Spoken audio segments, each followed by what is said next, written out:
It's taken me a long time to come up with the script for this video because all I really need to show you is, does it do this? Yes. And does it do this? Yes. Today I'll be nitpicking the most crucial elements of these two and see which one comes out on top for you as your perfect mini retro handheld.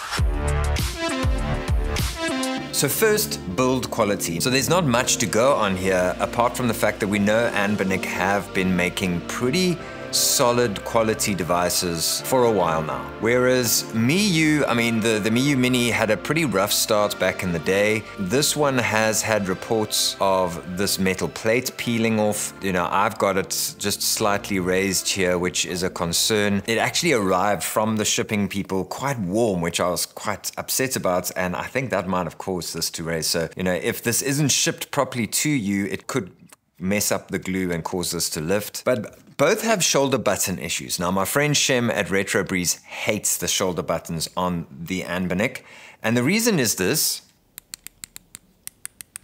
The sort of hollow clickiness of these is pretty atrocious, but I do like the design, I must say. It's very sort of simplistic, and the whole design of this thing overall is simplistic, but they are quite nice to use, and I think the build quality is fine. It's just they feel quite clunky. Think of this. You see a mod for a handheld. Let's say LED lights behind the buttons of your device. But the PCB board you want doesn't ship to your country. Well, why not get the plans for that PCB board and make it yourself? How? How? How? Well, I'm glad you asked. PCB way, that's how. Personally, I'm making a solid back for my RGB20SX, which I will send off to PCBWay, but very similar, you could develop a PCB board and send it off to them, whether it's flashy lights for your handheld or a custom PCB board for a Whatsit or a Doodad. Just upload it to their websites, fill in all the specky poos, and off you go. So before you go off crying to your mom that you can't make the correct PCB board, try PCBWay. Now, the Miyoo Mini, on the other hand, these shoulder buttons do not inspire confidence. If you press here, on this side, I'm not even getting a click because I can feel a click on the inside. And then on this side, I'm getting a click. And it's a very soft click. Here's a very direct, sharp click, which is nice in terms of tactile feedback.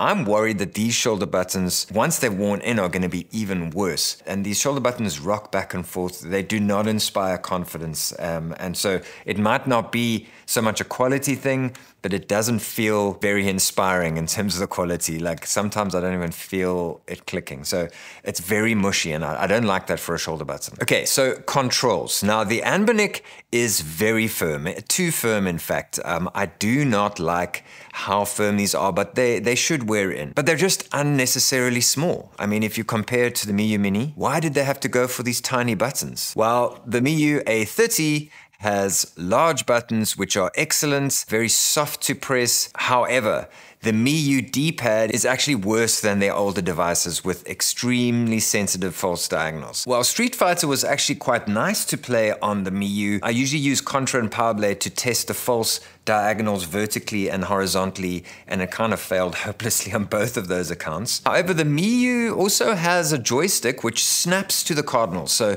I actually prefer that on these smaller devices for lower end systems because you can use that as a D-pad. And for games like Contra and Power Blade, that little joystick will be quite nice to play those games on. So in terms of the two, these are going to be more direct, enjoyable controls over time, but this has a lovely retro feel to it, and I don't think you should let those false diagonals and stuff put you off because you're mostly going to be playing older systems on here. It's not going to bother you that much. And then the scientific test that people come to my channel for.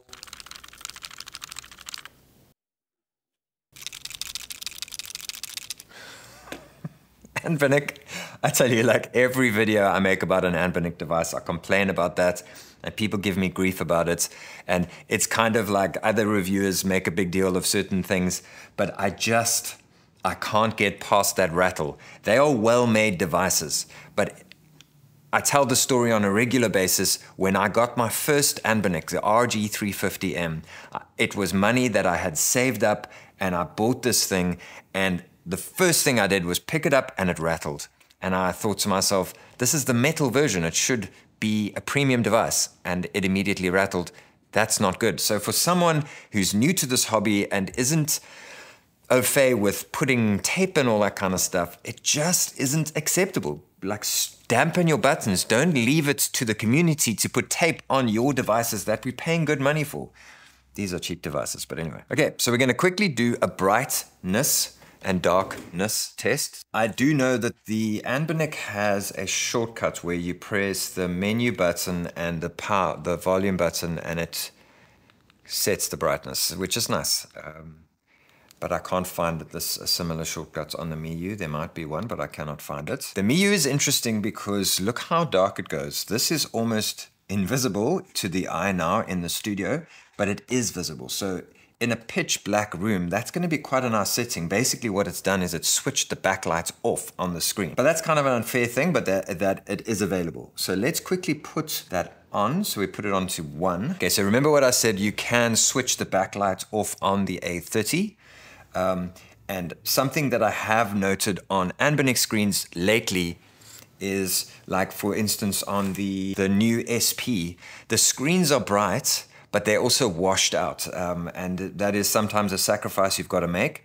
Whereas you'll see the A30 is a little dimmer, but it's also richer in saturations. It's a little bit dimmer to the eye, and a bit less washed out here in the low light test. But both of these, at number 1 setting, it's too bright for a very dark room. And like I said, the A30 does go to 0, which would work, but then the jump from 0 to 1 is quite a big jump. And these are too bright for a dark room. Just hashtag just saying. I'm gonna darken the camera settings now and then just give you my judgment once I switch all the lights on. Again, the A30, so what I need to note here is the A30 appears to the eye to be dimmer. You're losing a lot of the detail here, like in the sky. On the RG28XX, you lose detail, like there, in that image. There, you're losing detail.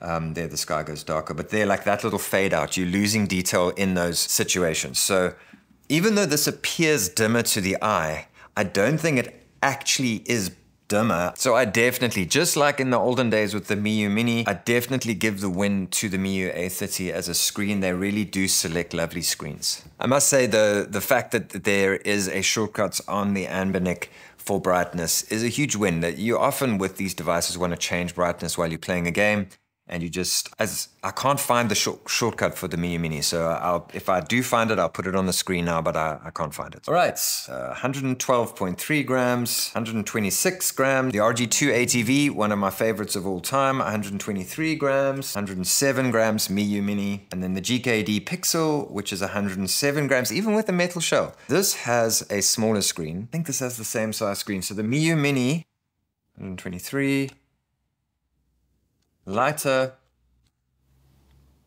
That means absolutely nothing, but I know some people enjoy that. Feeling in hand, this is a very subjective thing. I like the plastics that Miu have used. It's got a lovely feeling about it. It's got lovely round edges. Even though I slammed these shoulder buttons, if they just had put nicer switches on the inside, I would say that these shoulder buttons are more enjoyable to use. The feeling in hand of the buttons and the controls are really good. Okay, now this one, on analysis, when I was writing the scripts, and as I'm saying this, I'm changing my mind a little bit, but it is nice to pick this up. I feel like with these devices, similar to like a Steamdeck, they should have clustered the controls up to the corners. Because it is so small, it would have been nice. Your thumbs will just naturally land there.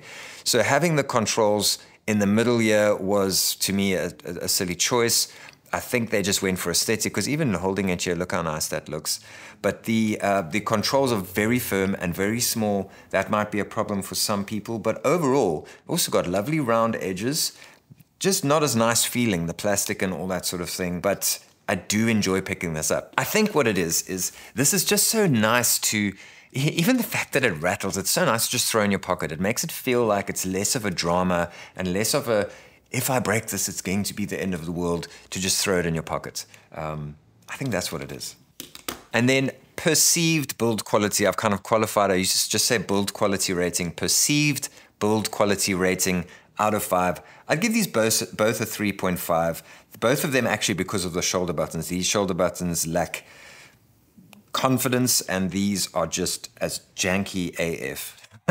In terms of audio, neither of these are going to win an audio competition, but I do find that blocking the sound hole is more prone on the Anbernic. The A30, because of the way the buttons are positioned, the way the sound hole is positioned, there's less chance of you covering that sound hole. Something that may be a deal breaker for some people on the Miu A30 is the fact that it doesn't have a headphone jack. You need to use a USB-C dongle and then plug in your 3.5mm headphone jack. Now, battery life is actually, I sometimes just gloss over this, but I really want to talk about battery life here because this thing has been charged now for over 72 hours. I did a standby test, so for like 48 hours I did a standby test, and I was like, it's only lost an eighth of its charge. Then just before I came to film, I did a bunch of game testing, and now it's only at 50%. The battery life on this is exceptional because it has a proper sleep mode. That changes everything. And I'm not sure why Anbernic can't get this right. So when you press the power button, all it does is you'll see that the light is still on here. It's not actually powered down. Like here you'll see it's a little bit of a drama to come back to life. You have to wait a few seconds and it's back. So the way to use these two is this one you need to just power it down. It doesn't have a very long startup time, so just power it down every time you stop using it. This one you can just put in standby. I see the battery is draining quite quickly now that I'm using it for this video. And there I need to mention that the RG28XX has a 3100 milliamp hour battery as opposed to the 2600 milliamp hour battery in the Miu. So in terms of playtime, you're going to get more on the 28XX, but in terms of everyday life, the A30 wins the day. So connectivity, neither have Bluetooth. The A30 has Wi-Fi. I'm guessing for like two-player games and that sort of thing that you can set up via RetroArch, but neither of them have artwork scraping. And then controllers, I tried all of the controllers that I have. I don't have just a basic USB controller. The RG28XX did register that there was a controller plugged in, but I couldn't get it to work at all. I tried wired, I tried the 2.4 gigahertz dongle, nothing worked. I couldn't get controllers to work on these. I think with certain controllers you might get it right on the 28XX, and that is good because the 28XX has got an HDMI port, a mini HDMI port. You'd need an adapter for that. It's not a normal large HDMI port, so you would need that, but this is a nice little sort of console, like a little mini tiny console, and a great gift for kids because of that. User interface. Both have fairly clunky operating systems, but I suppose I'll give the win to the A30 for having a proper sleep mode. Neither have an auto resume feature, like it opens up into the game that you were playing before you shut it down. Both have favorites and recents, which is nice. I think the thing that frustrated me the most with the RG28XX is that I couldn't get any scaling changes to save in RetroArch. So for example, if I wanted to change the scaling of something to be the pixel perfect or keep this aspect ratio but stretch it to the screen, I couldn't do any of that. A lot of the systems were just stretched to the extremities of the screen, which was a little frustrating, and I couldn't save the changes or even get any changes to work in RetroArch. But both operating systems have annoying quirks, like the 28XX makes you choose your SD card every time you enter the games menu. Also, the RG28XX has separated standalone emulators and RetroArch, which can be confusing for some people. So both devices have tried to create a unified menu system throughout. I think the Miu has done this better because they've mostly stuck with RetroArch, and so they've been able to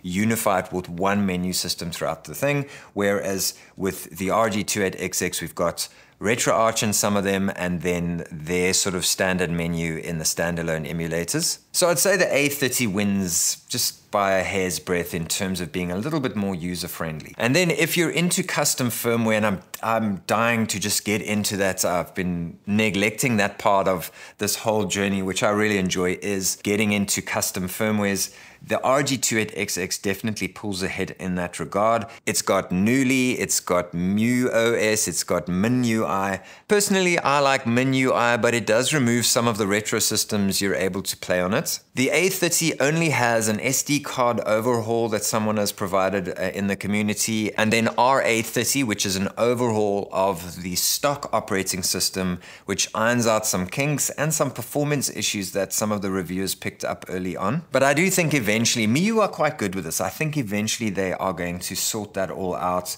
And funny enough, GoGameGeek, who sent this to me, fixed a lot of the problems. I asked them, did you guys do something with this, because I'm not seeing any issues with this device? And they said, yes, our team have been working on it to sort out any of the problems that other reviewers picked up on. So yeah, little punt for GoGameGeek. Both devices will play everything from Game Boy to most of PS1 with a bit of PSP, a bit of N64, even a little bit of Dreamcast. As I said in the beginning, you want to have a device that slips into your pocket, and they both do that. And then you want to know, do they work nicely? And it's a yes for both of them too. The A30 has a slightly more refined stock operating system and an arguably better aesthetic with bigger, albeit floppier buttons and a beautiful screen. But it also has that dodgy D-pad and sketchy shoulder buttons. The RG28XX buttons are overly firm, overly small, but they do feel and work very well. It also has a simple design that comes in some cool colors and feels lovely to throw in your pocket. But there's no sleep mode, which can be so annoying when picking it up and it's dead. And I really find the user interface annoying to live with. In testing, I did find the Mio A30's controls to be a little bit too sensitive, a little bit too floppy, but overall I found it more enjoyable to use, to be honest. And I also find that joystick quite handy. And I forgot to mention that it comes in a really nice pouch. Which one is for you? It comes down to a classic retro look and feel with the Miu and some dodgy controls versus a more expertly built Anbernic with a frustrating user interface.